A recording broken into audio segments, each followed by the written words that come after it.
Un saludo, ¿cómo están? Bueno, soy Luis Palacios, están en la Caja de Pandora en pleno julio, hoy es día 18 de julio, aquí estamos, pues más o menos 32 grados, 31 grados. Doctor Ángel me ha dicho que en República Dominicana, que acaba de llegar, está 38, con lo cual, donde él vive hace fuego, aquí todavía podemos ponernos un poco tostaditos, sin quemarnos mucho, pero estamos bien.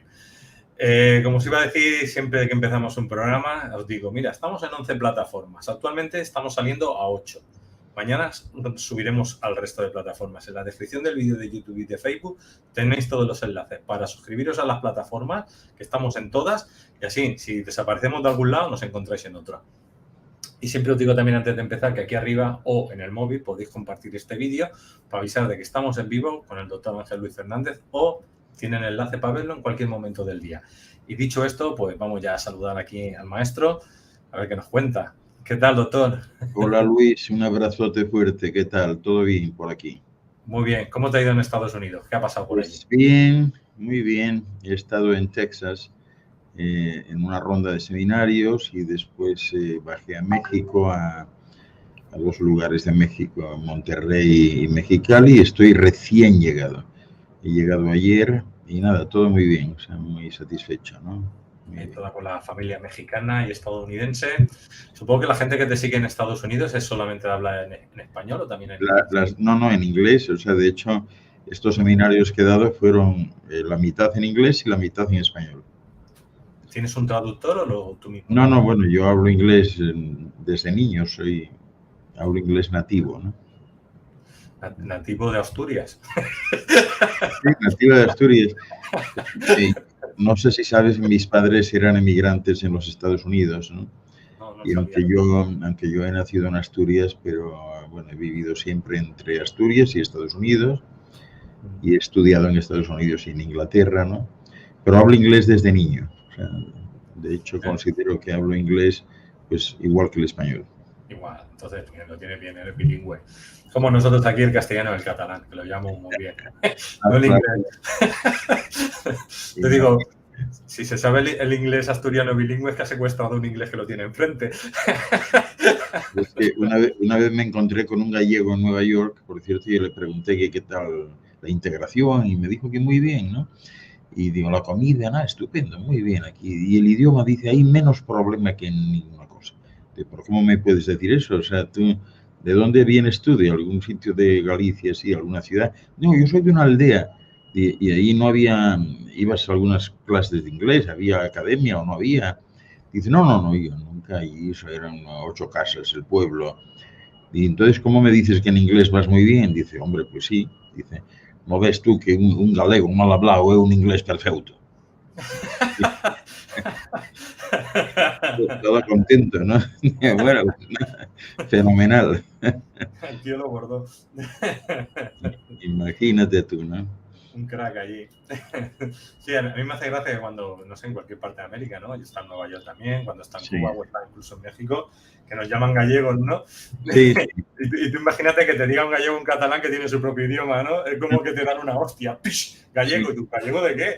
No, y tú sabes que lo gracioso en mi caso es que, o sea, como he vivido tanto tiempo fuera, parece que mi español bueno, saben que soy español, pero que se ha alterado un poco. Entonces, no hay un solo español que no me pregunte si soy catalán. O sea, yo, por alguna razón, yo paso por catalán. Yo les digo, bueno, yo conozco Cataluña, he estado muchas veces, pero no hablo catalán, ¿no? Todos creen que soy catalán y algunos ya sin más se dirigen a mí en catalán. Es una cosa curiosa, ¿no? O sea, no de otro sitio, catalán. Todo el mundo. Está bien. Yo como tengo poco acento catalán también, no saben de dónde soy. Dicen español, pero no me distinguen. O sea, No, yo soy de Madrid. Tú tienes un acento neutro, podría ser de cualquier parte. Por eso, conmigo se confunden. De hecho, me hacen sacar el carnet de identidad para decir que soy catalán. No se lo creen. Después por lo cachondo que eres y la broma que está siempre con el cachondeo, digo, ¿cómo va a ser catalán? ¿Qué pasa? ¿Que en catalán no hay gente bromista o qué? Sabemos de todo en el mundo. Sí. No sabes, por cierto, ya que estamos en este tono, no sabes la historia que me contaron no hace mucho de un catalán que fue a Bilbao a hacer un trabajo, ¿no? y entonces los vascos siempre tienen una cierta tirria hacia los catalanes, ¿no? Entonces entró allí en un bar y va el condenado y dice, por favor, una Coca-Cola, ¿no? Y entonces unos que había ahí al lado dicen, este es catalán, ¿no? Y empezaron a despotricar un poco, ¿no? Digo, oye, muchos tranquis por aquí, ¿no? Pues sí, los hay que vienen y oye, qué raro, ¿verdad? No sé qué se les ha perdido y tal. Y bueno, el caso es que estaban hablando así, como el catalán no decía nada, uno de ellos accedió a arrimarse a él y le dijo, usted no es de aquí, ¿no? Después de que ya habían insultado y hecho de todo. Dice el catalán, no, yo soy de Terrassa, y en Cataluña. ¿Y qué hace usted por aquí? ¿Que se le ha perdido? Y pues mire, yo trabajo allí en una textil, una fábrica que tengo como un socio, y entonces esta mañana yo fui a la fábrica como siempre y allí hablamos y discutimos los dos, ¿no? Y entonces, ¿y qué pasó? Pues discutimos abiertamente y entonces el socio me dijo, vete a la mierda, y aquí estoy.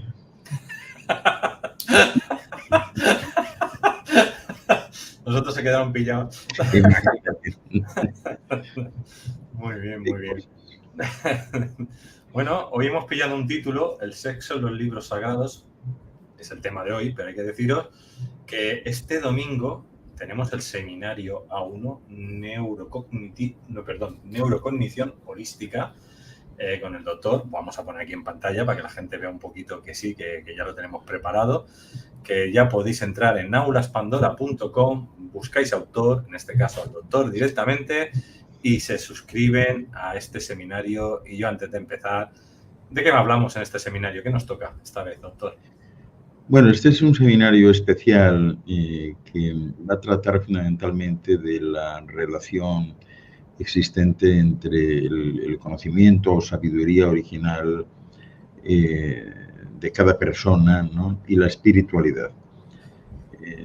Se supone que después del seminario, pues todos los asistentes serán capaces de utilizar mejor todas sus prerrogativas cerebrales, ¿no? Para comunicarse mejor, para expresarse mejor y sobre todo para comprender mejor muchos aspectos que posiblemente hasta el momento les resulten ininteligibles, ¿no? Así que en definitiva, bueno, de cómo usar su cerebro mejor para la comunicación y para la expresión sensorial a todos los niveles. De esto va a tratar. Bueno, vea, voy a echar un crack como me apunta esto. Siempre bienvenido. Muy bien, pues ya sabéis, os apuntáis, aquí tenéis la inscripción y lo podéis ver presencial este día, o si no, lo podéis ver en diferido durante todo el año. Pero hay que deciros que llevamos unos cuantos años ya haciendo cada mes uno. Entonces, los que entréis ahora y nos conocéis de nuevo, pues mira, tenéis unos cuantos años para poder hacer seminarios y disfrutar del momento, porque la verdad es que los seminarios que hace el doctor son una pasada. Luego recordad que entréis en su página web y tenéis los libros y tenéis donde él va a hacer también las conferencias o lo que sea, y también lo podéis ver por su página web. Pues dicho esto, pues vamos a empezar con el tema que hoy sí nos toca y la gente está esperando, el sexo en los libros sagrados. Cuéntame, doctor. Bueno, pues vamos a dar un paseo rápido, ¿no? Sobre este tema tan particular del que casi nunca se habla, ¿no? Y es que yo comenzaría diciendo que verdaderamente la imagen de Dios siempre influye, ¿verdad?, en nuestra sexualidad aquí. Y sin embargo, pues no fue hasta los años 50, tal vez finales de los 40, que se empezó a hablar de ello abiertamente, ¿no? Recuerdo que hubo un ginecólogo alemán, un tal Eberhard Schätzing o algo así, que descubrió que en las parejas casadas de los cristianos ortodoxos, pues a menudo surgían problemas en la esfera sexual, ¿no? Y el tipo de problemas que nunca se hubieran imputado a cuestiones religiosas, pero problemas tipo indiferencia al sexo o impotencia, y lo más importante, seguramente, un sentimiento de culpa, ¿no?, por sus deseos. Y esto pues al final les llevaba en ese tiempo a una incapacidad total para tener relaciones sexuales, ¿no? Pero claro, los libros sagrados se pueden interpretar de distintas formas, ¿no? Una persona, por ejemplo, con neurosis seguramente encontrará en ellos la imagen de un Dios castigador que siempre amenaza con el infierno y el tormento eterno, incluso para la sexualidad. Y hay muchos ejemplos de una influencia que yo tacharía de perniciosa del dogmatismo de la Iglesia, principalmente en las mujeres, y que, bueno, pienso que están como más inclinadas a sentirse culpables, o lo estaban antes, ¿no?, debido a la religiosidad infantil, es decir, una percepción demasiado literal del castigo por sus acciones, ¿no? Y por supuesto la culpa está asociada con las neurosis, pero no se puede negar que la religión tradicionalmente pues ha ido buscando regular todos los aspectos de la vida de una persona, enfocándose pues especialmente en el sexo, ¿no? La prohibición del sexo antes del matrimonio, que ya conocemos todos, y la anticoncepción, lo que bien pudiéramos denominar la demonización de la menstruación, y bueno, toda una historia con listas de posturas y prácticas permitidas y otras no.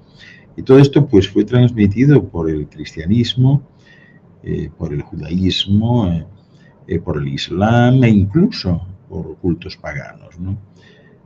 Claro, no se puede negar que las restricciones en la esfera sexual aparecieron ya en épocas muy tempranas, ¿no?, en la religión, sobre todo en el periodo preliterario, ¿no?, porque las tribus africanas y australianas ya tenían prohibiciones en la esfera género-sexual, ¿verdad?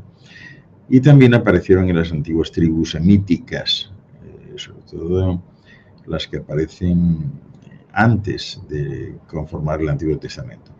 Al principio las reglas pues se convertían en una especie de folclore que era generalmente aceptado, pero luego entraron en los textos sagrados y después de eso pues ya podían ser interpretadas por teólogos, por lo que las prohibiciones en la esfera sexual a veces iban cambiando, ¿no? Esto es muy curioso.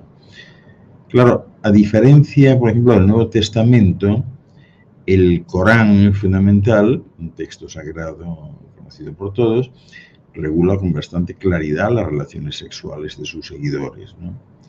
Porque en algún punto expresa que las esposas son un campo para los esposos y insta a acercarse a ese campo como se desee, ¿no? A partir de este mandato inspirador que surge, creo recordar que en el versículo 2:23, el mismo Corán también establece prohibiciones, ¿no?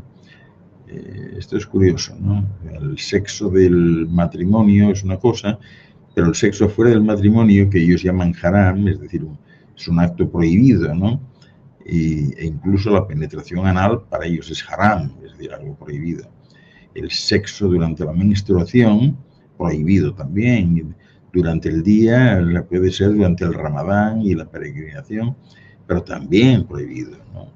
De lo contrario, pues hay, lógicamente, muchas interpretaciones en las que los teólogos y los eruditos del tema, pues practican y siguen insistiendo hoy, ¿no? También en el judaísmo, ¿no? El judaísmo también pone gran énfasis en el sexto, justamente en el sexto día, o sea, lo que para nosotros sería el sábado, ¿no? Hay que tener muchísimo cuidado con eso, ¿no? Y no en vano el primer mandamiento de la Torá fue precisamente el que afirma la vida, ¿no? Cuando aparece aquello de que sed fructíferos y multiplicaros, ¿no? Sin embargo, los judíos tienen suficientes prohibiciones y reglas estrictas. Por ejemplo, pues el baño obligatorio de las mujeres en un tanque especial, que ellos llaman mikveh, ¿no? Y es curioso porque dos de las tres principales religiones abrahámicas perciben el sexo como la norma, ¿verdad?, a seguir siempre y cuando pues se sigan al pie de la letra las reglas prescritas, ¿no? Y la actitud en el cristianismo pues al final fue diferente completamente, porque Jesús no habló mucho al respecto, ¿no? sí que prohibió el divorcio, por ejemplo, y la mayoría de los tabúes y dogmas que se originan en los textos del apóstol Pablo, ¿no? Por ejemplo, la prohibición de las relaciones homosexuales, cuando decía aquello de que no os engañéis, ni los fornicarios, ni los idólatras, ni los adúlteros, ni los malaquis, ni la sodomía, ni nada, ni los ladrones, ni los codiciosos, ni los borrachos, ya no se libraba nadie, ¿no? Ni los injuriosos, ni los depredadores, ninguno heredará el reino de Dios. Esto aparece en Epístola a los Corintios, no me acuerdo del capítulo, pero bueno, creo que el 5 o el 6. Un estricto conjunto de tabúes sexuales en el cristianismo, pues fue el que se desarrolló en la Edad Media, cuando el clero pues buscaba controlar por completo las vidas y los cuerpos de los feligreses. Y así el alivio de la presión sobre la sexualidad de los cristianos pues solamente surgió durante la Reforma, ¿no? Ahí venía el gran dilema, ¿no?, para ellos. ¿Qué hacemos? ¿Tiramos hacia el pecado o hacia el placer? Se autodestruyen los dos. Yo diría que en el judaísmo y el islam el sexo siempre se ha percibido no solo como una forma de producción, sino también como un placer legal para el matrimonio y una oportunidad para que los cónyuges se acerquen, ¿no? Hay un texto muy curioso, ¿no?, que aparece en el Cantar de los Cantares de Salomón y que dice así, dice: oh, cuánto mejor es tu cariño que el vino, y el aroma de tus ungüentos es mejor que todos los aromas, ¿no? Este texto, el Cantar de los Cantares, realmente a veces es un tanto pornográfico, ¿no? Se refiere mucho a la relación sexual de los esposos. Y de este modo, pues, el cristianismo, con la excepción de algunas corrientes protestantes, pues ha ido poco a poco adoptando un punto de vista más severo, ¿no? La percepción del sexo como pecado original, es decir, los motivos que causaron la expulsión del paraíso de Adán y Eva, pues al final se concretó en las obras de San Agustín, allá por el siglo IV, ¿no? ¿Y qué más os diría? Bueno, que desde que el cristianismo se convirtió en la religión oficial del Imperio Romano, los eruditos y los teólogos locales pues comenzaron a estudiar también activamente los textos principales y a ofrecer pues sus propias interpretaciones, ¿no? Y muchos de ellos estaban bajo la influencia importante de los filósofos estoicos, ¿no?, que proclamaban siempre el triunfo del espíritu sobre el cuerpo y pedían un estilo de vida ascético. Y seguro que fue debido a esto en gran parte que el cristianismo al final se volvió pues mucho más asexual que otras religiones durante muchos años, ¿no? Porque en el judaísmo servir a Dios no implica celibato, ¿no?, como en el catolicismo. Pues hay raras discusiones sobre este tipo de abstinencia entre grupos reducidos de creyentes, pero esto es algo específico y no generalizado, ¿no? Por el contrario, los rabinos, por regla general, ya sabemos todos que tienen muchos hijos y además la Torá fomenta esto directamente, ¿no? Sin embargo, curioso que en la ética cristiana el permiso para tener relaciones sexuales fue dictado originalmente más bien por una concesión a la naturaleza humana pecaminosa, ¿no? Porque en el cristianismo todo es diferente, ¿no?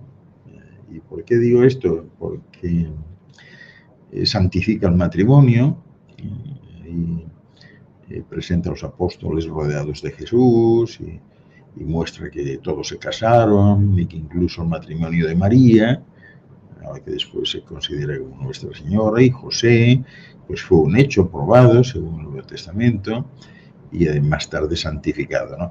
Pero desde la época del apóstol Pablo la abstinencia ha sido considerada una bendición, es decir, es bueno que un hombre no toque a una mujer, pero para evitar la fornicación, cada uno tiene su propia esposa y cada uno tiene su propio marido, ¿no? Sin embargo, bueno, en el capítulo 7, creo, del libro 1 de Corintios, se presenta esto como un permiso, no como una orden. Es decir, la ética cristiana da permiso para tener relaciones sexuales y esto, pero controladas, ¿no? Esto fue dictado inicialmente más bien por una concesión a la naturaleza humana que otra cosa, ¿no? Y al final, ya sabéis, terminaron imponiendo directamente el celibato, pero la abstinencia se considera un comportamiento muy digno, ¿no? Así que, según el Antiguo Testamento, pues no es la esposa quien debe cumplir los deseos de su esposo, sino la responsabilidad directa del esposo que debe complacer a su esposa. Y deja claro que este debe ser un hombre, ¿no? O sea, el que debe complacer a la esposa y no al revés. No puede privarla de comida, de ropa, ni de convivencia con ella. Y si no hace estas tres cosas, pues se puede ir libre sin rescate, ¿no? Esto aparece en el capítulo 21 de Éxodo, ¿no? Por lo tanto, la insatisfacción sexual de una mujer puede convertirse en una razón legítima para el divorcio según la Biblia. Debido a esto, algunos investigadores creen que los judíos entendieron hace un par de miles de años que la sexualidad femenina puede superar seriamente a la masculina, ¿no? Y que tiene una estructura más compleja. Hay un rabino que no sé si habéis oído hablar de él porque es músico, es una estrella del pop, un tal Samuel Botich o algo así, que es autor de una serie de bestsellers de sexo kosher, ¿no? Que es una rama de la fe judía, ¿no? Y que cree que un marido debe llevar a su esposa al orgasmo antes incluso que él mismo. Inicialmente esto se debió al estereotipo de que era en tales casos que una mujer podía concebir un niño y que de otro modo no podría hacerlo, ¿no? Pero bueno, ahí está la cuestión, ¿no? Hay grupos religiosos también que abiertamente se oponen, por ejemplo, al aborto y a la anticoncepción, especialmente algunas religiones abrahámicas, ¿no? De acuerdo con las reglas de la Iglesia Católica Romana, una mujer que haya interrumpido un embarazo pues, debe ser excomulgada. Y es cierto que en el año 2016 el Papa Francisco pues, dictó algo en ese sentido, ¿no? Y hay que tenerlo en cuenta, ¿no? Porque verdaderamente cuando un papa se atreve, ¿no?, a hacer algo en ese sentido es porque algo está pasando, ¿no? Y bueno, en el judaísmo y el islam, el sexo, ¿cómo os diría yo?, siempre ha sido presentado como una forma de reproducción, ¿no? Y un placer legal, ¿no? Hay que ver, o sea, cuáles son los fundamentos, ¿no? Yo diría que en el cristianismo las cosas son un poco diferentes, ¿no?, a otros, ¿no? Sobre todo cuando las reglas de la Iglesia Católica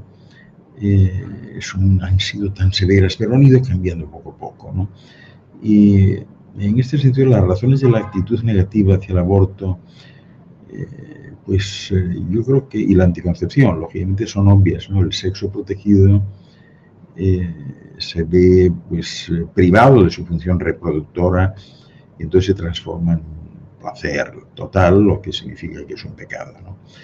En el judaísmo esto es distinto, ¿no? Porque esto viola completamente el mandamiento fundamental sobre la necesidad de reproducir.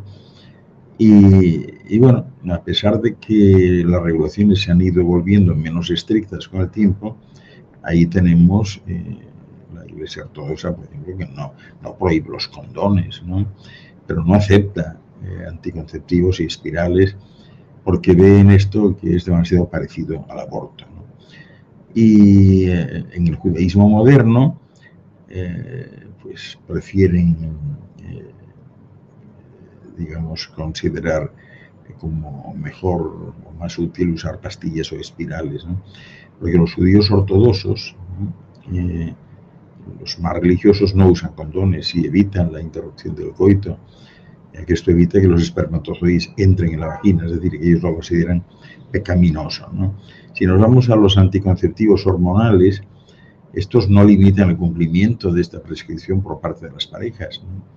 Claro, limitar la función reproductiva solo está permitido por un tiempo, ¿no? La ligadura de las trompas de falopio, por ejemplo, o la vasectomía, pues se considera básicamente un pecado, ¿no? Y además cada vez se escucha más la opinión de que para cumplir el mandamiento de que hablamos antes de fructificar y multiplicaros, pues basta con tener hijos de ambos sexos y ya está, ¿no?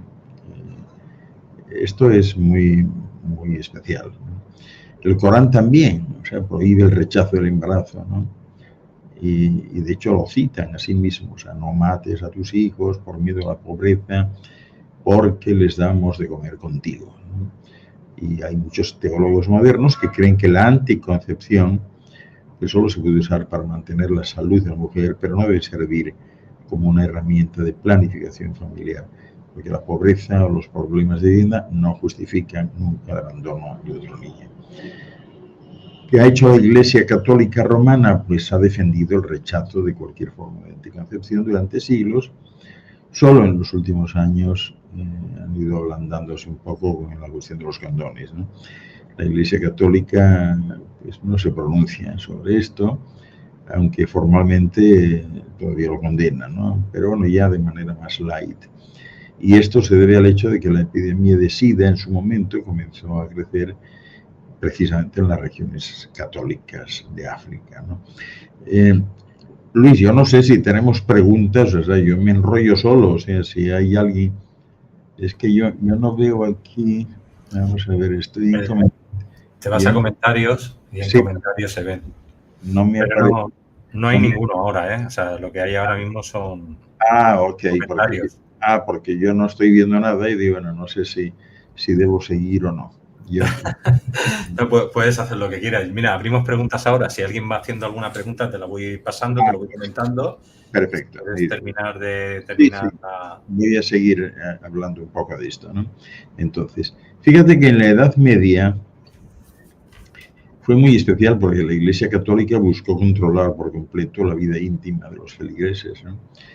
Y fue entonces cuando se prohibió el sexo anal y oral. Y la posición, o sea, las posiciones estas típicas de el estilo perrito, el sexo de pie, todo esto, ¿no? Al marido ni siquiera se le aconsejó que mirase a su esposa durante el sexo, ¿no? Pero la que prevalecía, la posición principal, fue siempre la posición del misionero, que se consideró como la más recomendada, ¿no? Así que fue como se fue transmitiendo poco a poco la posición más privilegiada y más aceptada de un hombre en la sociedad. Pero la Iglesia en general trató de todas las formas posibles de reducir el sexo a la función reproductiva y así causar vergüenza en una persona, ¿no? Algo increíble porque siempre han presentado pues toda esta intimidad derivada del sexo como una acción clandestina, o sea, no se podía hacer a la vista de todos, tenía que ser en lugares oscuros, ¿no? Sin hacer ruido ni nada, ¿no? Por esa razón el sexo llegó a permitirse solamente por la noche y el que lo hacía durante el día iba preso, ¿no? Pero el Islam, por ejemplo, sí que fue más tolerante con esto. El Islam siempre dijo que no era deseable entrar en intimidad durante el amanecer o el atardecer. Así por lo menos figura en ese libro islamista Bihar al-Anwar, ¿no? Que es una enciclopedia de leyendas de los sabios sobre las acciones y palabras del profeta, que es válido para todas las ocasiones. Y sin embargo, no estuvo exento eso de prohibiciones. Varios capítulos mencionan a la vez la prohibición del sexo anal. Esta práctica siempre ha sido considerada antinatural, con el potencial de traumatizar a la mujer, y también se asocia con la homosexualidad. Pero estas relaciones, las homosexuales, pues siguen siendo, han sido siempre uno de los principales tabúes en las religiones que que conocemos, ¿no? Y sobre todo en sus interpretaciones. Esto está igualmente condenado por el Islam, el judaísmo, el cristianismo. Sin embargo, incluso en la antigüedad, el amor entre personas del mismo sexo no estaba prohibido e incluso se consideraba un indicador hasta de estatus social si una persona participaba en él en una posición activa, ¿no? Por eso la condena de la homosexualidad se origina básicamente en los textos de las escrituras judías. Hay una teoría no confirmada de que esto se debió a la existencia de cultos que adoraban no a Yahvé, precisamente, sino a otros dioses y practicaban la transversión ritual. Sin embargo, la fuente más probable de homofobia fue tal vez la violación formal del mandamiento con el que empezamos la charla, ¿no? Fructificad y multiplicaros, ¿no? Creced y multiplicaros. Este tabú apareció en otras religiones abrahámicas porque muchos teólogos en realidad eran portadores de la cultura judía. Por ejemplo, el apóstol Pablo introdujo la prohibición de las relaciones sexuales entre personas del mismo sexo en el cristianismo, ¿no? Y siempre se decía que los niños nacen cojos. ¿Por qué razón? Bueno, pues porque sus padres voltean la mesa. Y cuando nacen mudos, bueno, porque besan este lugar. Y sordos porque se les ocurre hablar durante el coito. ¿Y qué más? Y ciegos si miran algo hacia este lugar, ¿no? Esto está escrito en el Talmud babilónico, ¿no? Así lo dijo en su momento el rabino Yochanan ben Dahbai, ¿no? Y en general se impone aquí una prohibición a las conversaciones durante el sexo. Por ejemplo, eso del estilo perrito que hablábamos, el cunilingus, ¿no? Además, también se impone una prohibición incluso a mirar la vagina. No se puede mirar, es pecado, ¿no? Sin embargo, varios intérpretes ponen al rabino a la vez, ¿verdad? Porque creen que la libertad sexual, teniendo en cuenta la necesidad de la eyaculación vaginal, pues sigue siendo imprescindible, ¿no? Y hoy en día, es curioso, pero las opiniones sexuales de un judío en particular generalmente dependen del grado de libertad de su rabino, ¿no? Y el grado de conservadurismo en la familia y otros factores igualmente. O sea, por eso en los últimos años muchos rabinos han buscado expandir los límites sexuales de sus seguidores, ¿no? Y este mismo que os comentaba antes, Samuel Botich, ¿no? Pide a los judíos que utilicen juguetes sexuales, que reconsideren puntos de vista sobre el sexo oral y de todas las formas posibles, y además que agreguen toda la variedad que puedan a la vida familiar. Pero interpreta algunos de los tabúes que hoy encontramos como arcaicos y misóginos, y él los ve pues como sabios y relevantes, como puede ser pues la prohibición del sexo durante la menstruación, que siempre se ha dado, o sea, hasta hace poco tiempo, ¿no? Por eso cuando una mujer tiene el sangrado habitual, queda impura durante 7 días, eso decían ellos, ¿no? Y todo el que la toque quedará impuro hasta la noche. Lo podéis encontrar en Levítico 15, versículos, no me acuerdo bien, del 18-19 en adelante, ¿no? Y en este momento, según el judaísmo, no se puede tocar a la mujer, ni siquiera los objetos sobre los que estaba sentada o acostada.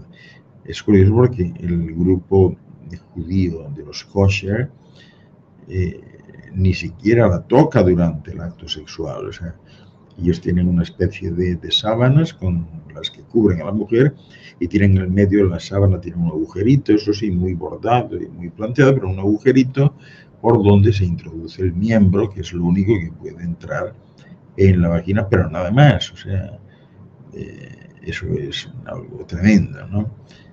Por eso la prohibición durante la menstruación en el judaísmo y el islam se detalla claramente, dicen ellos, en los textos sagrados, mientras que en el cristianismo pues no aparece directamente tal prohibición. De hecho, sí aparece en el Nuevo Testamento el concepto de impureza, que se replantea exclusivamente en un plano moral, ¿no? Decía una vez Metodio del Olimpo que las nociones de inmundicia adoptadas en el judaísmo no eran relevantes para un cristiano, porque Jesús purificó a todos, decía él, subiendo a la cruz. Y a su vez Clemente de Alejandría lo mismo, estaba de acuerdo y señalaba que los cristianos ni siquiera necesitan realizar la ablución antes del sexo, como se prescribe en la Torá, cuando dice aquello de que el Señor limpió a los fieles mediante el bautismo para todas las relaciones matrimoniales. Sin embargo, con el tiempo, los investigadores del cristianismo pues han comenzado a referirse cada vez más al Antiguo Testamento y de nuevo surgió pues, el tabú sobre la menstruación, ¿no? Excepto en Rusia, que no desaparecía, ¿no? Pero las tradiciones paganas sí, o sea, eran demasiado fuertes, ¿no?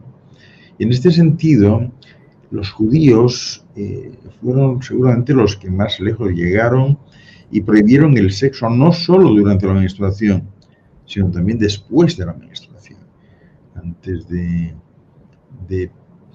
plantearse esta disyuntiva, se establecía que los cónyuges no podían tener relaciones sexuales durante un promedio de 12 días, más o menos, ¿verdad? Y otros 7 días después del final de la menstruación. En otra situación no se podía. El marido se entiende, dicen ellos, que conoce demasiado bien a su mujer y que se cansa de ella. Por eso la Torá se lo prohíbe, para que ella siga siendo tan deseable como el día de la boda, ¿no? Y es curioso esto, ¿no? Pero por esta vía muchos investigadores enfatizan que tal prohibición promueve en gran medida el sexo activo durante la ovulación e impide el uso de un método anticonceptivo de calendario, ¿no? Ahora, claro, la cuestión aquí es ¿por qué se considera pecaminosa e impura la menstruación?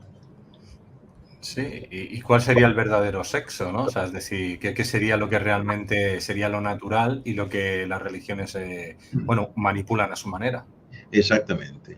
Y es que, bueno, pues al final, lo que podríamos llamar la ortodoxia moderna, por regla general, pues no permite todavía que una mujer participe en el sacramento en el momento de la menstruación. Y esto se debe, es curioso, ¿no? Pero fíjate, se debe al hecho de que en principio no se puede traer sangre a la iglesia. La única sangre es la de Cristo y que es vino, ¿no? Pero no sangre en realidad. Una vez incluso se planteó una discusión absurda sobre si era posible acudir a la iglesia con morcilla, fíjate tú, ¿no?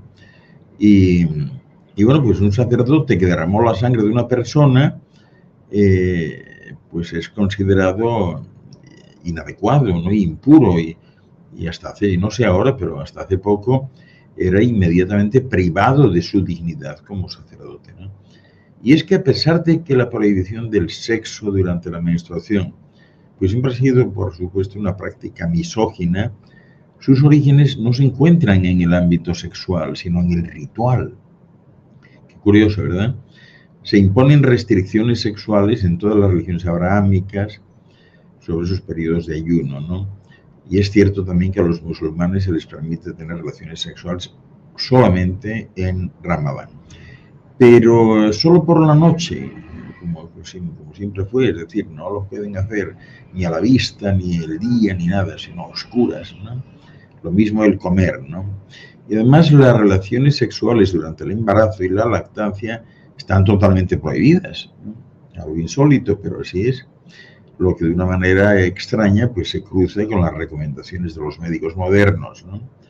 Que siempre establecen que una mujer puede no estar lista para tener relaciones sexuales debido a las lesiones postparto, ¿no?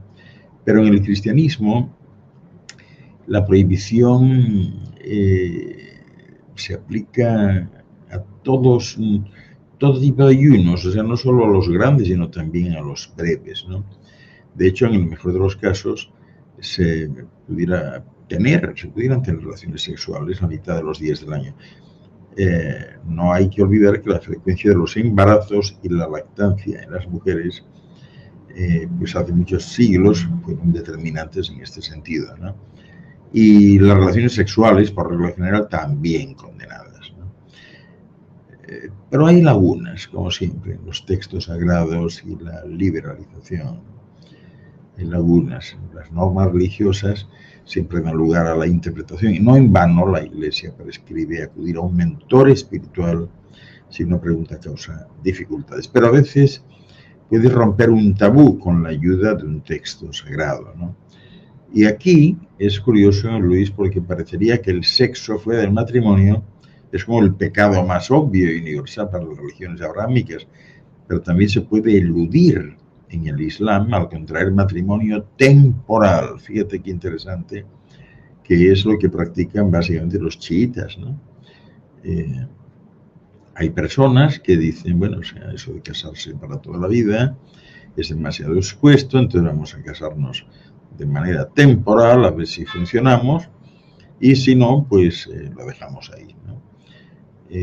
Se trata de establecer las condiciones propias de un matrimonio en el que se llega a poder prohibir una relación íntima de acuerdo a estas reglas por si el matrimonio no persiste, no continúa, ¿no?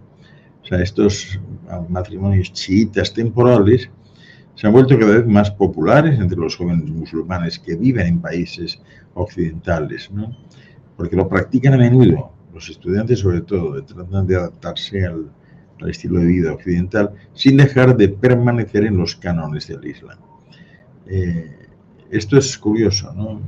Especialmente con esta cultura de Occidente, ¿no? El matrimonio temporal chiita, ¿no? Que no es otra cosa que un contrato en el que las parejas pueden especificar las condiciones de la próxima relación. Es decir, cuánto va a durar, si se trata de sexo solamente, porque tienen esto previsto también. O sea, tú y yo nos casamos, pero básicamente nos casamos para tener sexo. Ya veremos a ver si encajamos en otros aspectos y decidimos después si vamos a vivir juntos o con qué frecuencia nos veremos, ¿no? Pero es curioso que esto no se recomienda para las vírgenes, pero sí se permite con el permiso del padre u otro pariente masculino para quienes no lo son, ¿no? Las mujeres divorciadas o viudas pueden resolver este problema por sí mismas, ¿no? Y estos contratos, es curioso, pero se celebran no solo en Occidente, sino también en países ortodoxos, ¿no? Como Irán, donde la mayoría de la población pues es chiita, islámica chiita. Ya tenemos preguntas, cuando quiera las voy pasando. Pues adelante, yo no veo todavía nada aquí, pero en fin. No, tienes que irte a la mano derecha donde pone comentarios. Sí, pero ya he dado comentarios y solo me salen dos, el StreamYard y Matrix Pandora, que es el tuyo. Vale. Sí, porque el otro, yo no sé por qué no me sale aquí. Ah, ahora me sale. Vale. Ahora me sale. Bueno, pues a ver, venga. Cristina nos dice, ¿por qué el sexo es algo natural en casi todas las culturas? Se ve como algo dañino e inmoral. Bueno, es una forma, como acabo de decir, es una forma de control. Si eso se permitiese, pues empezaría, según ellos, un descontrol. Y no hay que olvidar que la religión siempre es un círculo cerrado, por eso se habla de creer. Es decir, aquellos que creen están evidentemente dentro de un círculo y si lo transgreden, pues lógicamente cometen una falta, ¿no? Pero eso aplica no solamente a las religiones, sino a las filosofías, los idearios de las mismas instituciones políticas, culturales, educativas. Y bueno, de ahí sale el concepto de persona ácrata, es decir, que persona que no sigue para nada ningún tipo de directiva ni directriz, porque considera que es un libre pensador y que puede ir de un lado para otro, ¿no? Entonces, bueno, pues siempre ha sido así, lógicamente, porque la religión fundamentalmente quiere controlar, o sea, quiere tener a sus súbditos en un redil y controlarlos, esa es la razón, ¿no? Tenemos a Mayra. Quiero preguntar, ¿cómo es el sexo con alquimia? Bueno, es que no se trata de que sea el sexo con alquimia, sino que el verdadero sexo debe producir una alquimia. Una alquimia es un efecto energético y químico, ¿no? Porque en el sexo intervienen todos los sentidos, no uno o dos, sino todos los sentidos. Es decir, el sexo es mental, El sexo es visual, olfativo, táctil, auditivo, ¿no? Y cuando eso sucede, se produce una alteración química en el cuerpo. Hay ciertas glándulas que se activan inmediatamente y esto produce pues una sensación especial de sublimación. Es decir, la alquimia sexual lo que produce fundamentalmente es una elevación de la frecuencia y entonces te sientes fundamentalmente, como te diría yo, más liviano. Es decir, una persona incluso obesa, ¿no? Llega a este nivel de sexo y siente que pesa menos, que se encuentra en planos más sutiles, ¿no? Y en el momento del orgasmo, que debe ser, yo suelo comentar que debe ser consentido y con sentido, en el momento del orgasmo sucede algo que curiosamente no muchos dicen experimentar, que es una percepción clara, visual, de chispas doradas. Algunos dicen estrellitas doradas, ¿no? Y eso es el nivel más alto de sublimación y el nivel más alto de espiritualidad al que puede acceder un ser humano cuando se practica el sexo con amor. Y además, como acabo de decir, el sexo con sentido y con sentido.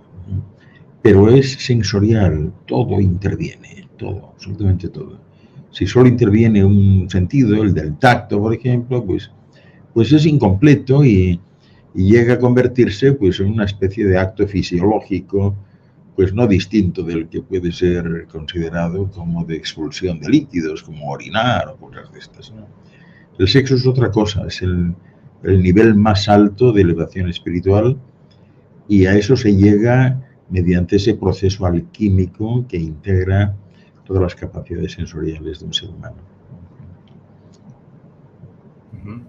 Tenemos ahora a Zairen. Pregunta, ¿cómo sexualizar un resultado de algo que quisiéramos lograr? Y si la sexualidad es una energía de creación, al saber eso, la Iglesia fue una razón para penalizarlo, ¿cierto? Es que la sexualidad es un estado al que llegas, ¿no? Lo contrario no tiene que ver con la sexualidad, o sea, sino con la fisiología de un ser humano, ¿no? De ahí viene pues la propia masturbación, ¿verdad? Tú te estás masturbando siempre pues pensando en algo o en alguien y eso no tiene nada que ver con lo que estamos hablando. Se trata de un acto fisiológico, ¿no?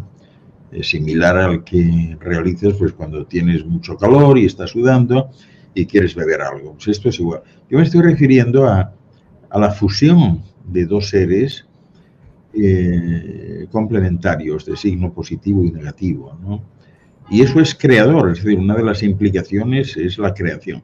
Sin embargo, la creación no está bien expresado. Tendríamos que plantear que más que la creación en sí, se trata de generar una actitud propensa a la generación hacia alguien de una nueva vida. Pero también quiero insistir en algo. No son el hombre y la mujer quienes deciden eso, ¿no? Sino el nuevo ser que viene, la esencia en sí, es quien decide si quiere embarazar a una madre y a un padre o no. Es decir, no existe la posibilidad real sin esta particularidad, es decir, la particularidad que sea la esencia quien está buscando una biología y una genética masculina y femenina para venir aquí. Con esto quiere decir que a veces un padre potencial y una madre están buscando, intentan por todos los medios tener un hijo y no lo tienen porque no es el momento, ¿no? Y porque ellos no pueden decidir eso. Es decir, el tener un hijo no es como ir a comprar leche a un supermercado, es decir, no, es al revés.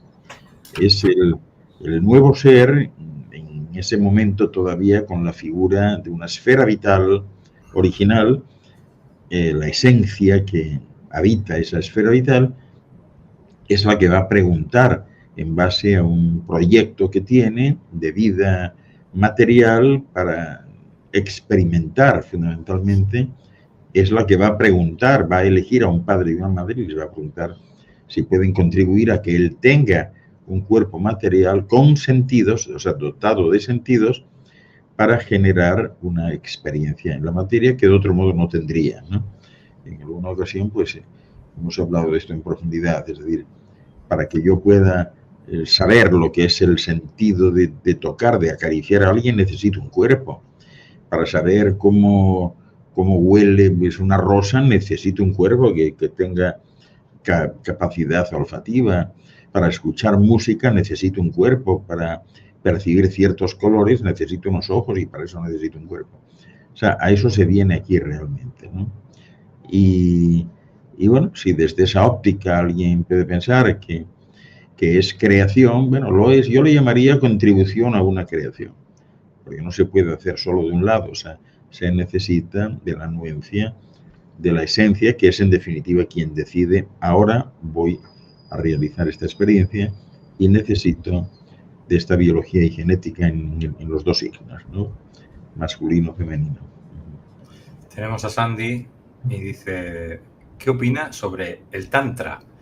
Y si se puede manipular energéticamente a través del sexo para robarnos energía. He escuchado mucho esto. Muchas gracias. No, para robar energía no, porque cada uno de nosotros en nuestra esfera inconsciente tenemos la capacidad automática de rechazar o de permitir. Por lo tanto, nadie puede robarte eso así tan fácilmente. El Tantra fue escrito en su momento cuando el sexo se había convertido en algo, en una actitud fundamentalmente animal, ¿no? Y eso, por cierto, todavía sigue hasta el día de hoy. Es decir, el sexo se guiaba básicamente por instintos, ¿no? Y no por la intuición. Esto todavía ha seguido hoy, hasta hoy, en muchas culturas, donde dos personas que quieren tener un contacto íntimo casi siempre están supeditadas al arbitrio de la decisión de la parte masculina, ¿no?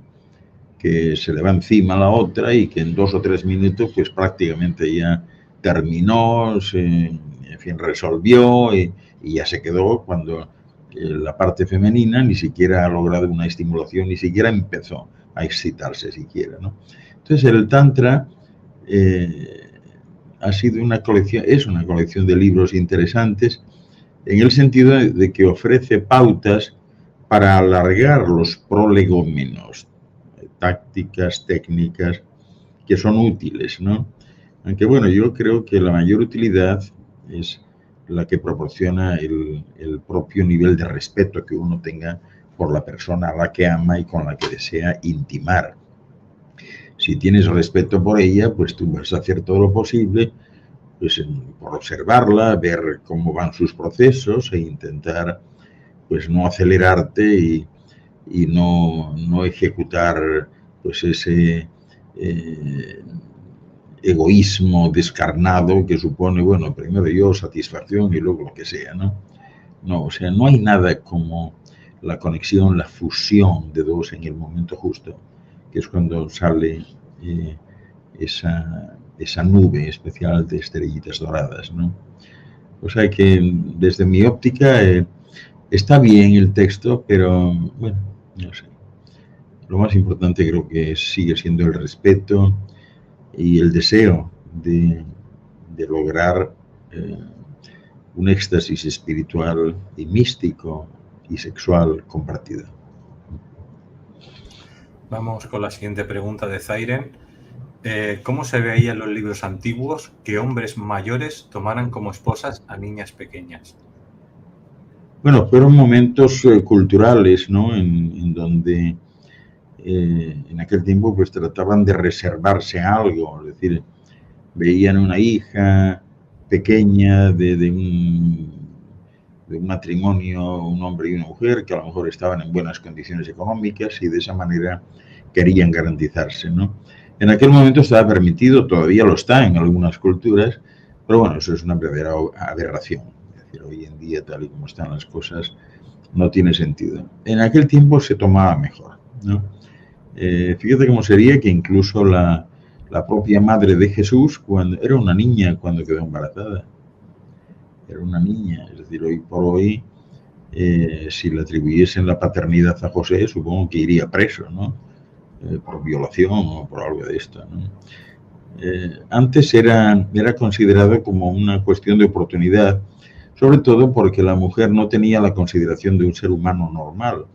O sea, la mujer tenía la misma consideración que tenía una vaca o una silla o una mesa, o sea, no era considerada en absoluto, ¿no?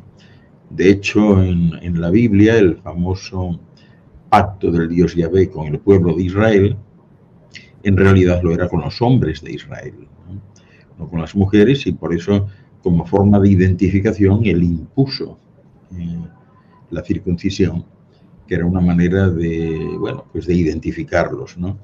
Ya que no había otra, es decir, entonces no tenían pasaporte, ni cédula, ni nada, y esa era una identificación válida para ellos. Claro, fueron pocos los que con el tiempo cayeron en la cuenta de decir, bueno, pues qué mal, ¿no? Parece que el Dios se equivocó, hizo a estos hombres, estos seres masculinos, los hizo imperfectos, porque se dio cuenta que debían nacer circuncidados y no nacían así. Pero bueno, son costumbres, forman parte de la tradición, de los folclores y, lógicamente, con el tiempo, pues al final la fruta termina cayendo y uno empieza a darse cuenta de cómo son verdaderamente las cosas, ¿no? Vale, vamos ahora por la siguiente pregunta que nos dice Irene. Dice, ¿el cáncer de la próstata es debido a mucho sexo o poco sexo? Gracias. No tiene nada que ver con el sexo, el cáncer de próstata. Nada que ver, ni mucho ni poco. Son otras causas muy distintas, pero no nada que ver con eso. Vale. Estoy mirando más preguntas. No, he tenido que eliminar algo. De preguntas, no más de momento.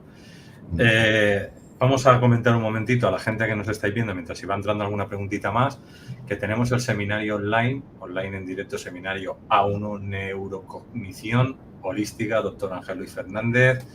Pues será este domingo de 8 de la tarde a 12 de la noche, hora de España. Lo podéis ver en vivo o en diferido, luego lo tenéis todo el año. Y recordad también que aparte de eso tenéis todas las formaciones que hemos estado haciendo los últimos años. Y si entran a la página web también del Dr. Ángel, ahí tenéis todos los libros también, para que ahora en verano os pongáis las pilas leyendo, que también es algo fundamental. Y los que queráis os podéis apuntar. Ya hemos hablado al principio del vídeo un poco de los objetivos, ¿no? De los que el programa, la conciencia holística, el paradigma holístico, el conocimiento, la espiritualidad, el aprendizaje, el propósito y el desarrollo humano y la neurocognición integral. Objetivos: adentrarse en el conocimiento de la neurociencia y la metacognición. 2. Acceder a las nuevas teorías de la inteligencia y del conocimiento. 3. Reconocer los procesos de la cognición y la emoción. 4. Conocer las claves al desarrollo del potencial humano. Y 5. Descubrir las nuevas maneras de abordar los procesos cognitivos. Pues, ¿qué más? Yo creo que esto, Luis, habría que sintetizarlo diciendo que este seminario es en busca de la materia gris perdida. Porque yo recuerdo cuando era pequeño que algunos curas que conocí, decían que algunos, en vez de materia gris, lo que tenían era serrín de pinotea, ¿no? Y bueno, pues desde esa óptica habría que decir que el seminario va dirigido a recuperar la funcionalidad de la materia gris y hacer que las personas usen mejor el cerebro, utilicen mejor ese conocimiento y sabiduría que ya está dentro y aprendan, en definitiva, a expresarse mejor, a comunicarse y, sobre todo, a captar la cantidad de matices que nos ofrece la naturaleza y que casi siempre pasan desapercibidos. Así que habría que decir que el que asista al seminario, con toda seguridad, saldrá con la tuerca de la inteligencia más apretada de lo que la tenía. Pues ya sabéis, familia, yo os recomiendo que podáis hacer esta formación, os va a ayudar mucho este seminario. Y los otros anteriores seminarios, si no los habéis visto, no habéis podido entrar porque a lo mejor estabais trabajando o no habéis podido antes por lo que fuese, pues ahora tenéis la oportunidad de hacer por lo menos los de este año, pero que llevamos 5 años con seminarios por lo menos, que no me acuerdo yo. O sea, Más, son más. ¿Cuántos? son como 7. 7 años ya. Pues 7 años, familia, aquí en la Caja de Pandora. Cada mes un seminario. O sea, que ya sabéis si vais retrasados en la que tenéis. 7 años se dice pronto. Bueno, por aquí nos... Sí, dime. No, digo, multiplica 7 por 12, ¿no? Imagínate. Ahí lo tiene. No está mal, ¿no? En fin. Sandy nos dice, qué interesante tema abordado hoy. Falta mucha información correcta sobre este tema. Bueno, eso es lo que intentamos, Andy, a través de estas charlas con Luis Palacios en la Caja de Pandora, pues intentamos abordar justamente aquello que no se toca, ¿no? Porque hay temas tan pautados por unos y por otros que hay poco que aportar y si tienes que aportar a veces te acercas un poco a la promoción inconsciente de la confusión, ¿no? Hay gente que se confunde. Entonces, personalmente prefiero irme a temas que no se tocan casi nunca, ¿no? Y ofrecer pues algún tipo de visión que le sirva a alguien, ¿no? Sin la consideración, no quiero que nadie piense que yo estoy hablando ex cátedra, ¿no? Sino que estoy exponiendo una información contrastable y planteándola de la manera más honesta que considero. Bueno, por aquí nos preguntan, la formación es online y a mí, doctor, un día Sandy me dice, ¿por qué no traes un especialista en Tantra y me habláis de Tantra, no? Y yo le dije, porque muchos de los que yo conozco de Tantra, al final el curso va enfocado a otro tema y no me llama tanto la atención el tema que buscan. No, y aparte de todo es que el Tantra yo creo que habría que hacerlo, pues no sé, de tipo práctico, ¿no? Y eso pues, tal y como están las cosas, con la censura a la que estamos sometidos, Luis, nos ponemos tú y yo a hablar de esto y traer a 2 parejas para que hagan unas demostraciones y vamos presos, ¿no? Literalmente, ¿no? O sea que hay cosas que simplemente que no se pueden llevar a la práctica como tal, ¿no? Del mismo modo que nadie puede sacar una licencia de piloto de aviación por correspondencia, ¿no? Pues esto es lo mismo, ¿no? Mejor que compren el libro, leerlo y, bueno, que saquen sus conclusiones, ¿no? Porque llevarlo a los medios todavía no se ha llegado a ese punto. Yo estuve el otro día en un curso de fosfenos, trabajando los fosfenos, y había una variante que era la tántrica. Bueno, la tántrica no, la de subida de Kundalini, pero a través de fosfenos. Y vi cómo la gente entró y tuvo esa energía que subió y tuvo... Pues eso, pero con algo muy sencillo, como con unos fosfenos. Y aluciné, no lo había visto en mi vida. Y dije, madre mía, una forma de llegar rápida y segura y sin problemas, vamos a decir, ¿no? Y sin un gurú que te está explicando un coñazo. Quiero decir que fue práctico y rápido. Exactamente, sí. A por ello. Pero esto de momento, pues todavía no ha llegado a ese punto, ¿no? En el que podamos poner... la sala de prácticas con luces, cámaras, etcétera, ¿no? Por aquí dice Zairen, dice, ¿qué opinas de los círculos de Shaktis? Pues bueno, sería motivo de un programa completo, ¿no? Podemos hablar de en otro momento, ¿no? Muy bien. Pues nada, doctor, ha sido un placer otra vez estar aquí contigo. En agosto nos volvemos a ver en otro programa antes del seminario. Igual para mí. Y bueno, quiero aprovechar ya para cerrar que también en agosto 19, 20, 21 y 22 tenemos la 8ª Conferencia Mundial de la Paz y de la Luz. Podéis buscar información en paxluxmundi.com, Pax con X, paxluxmundi.com, y ahí tenemos pues los mejores ponentes del mundo.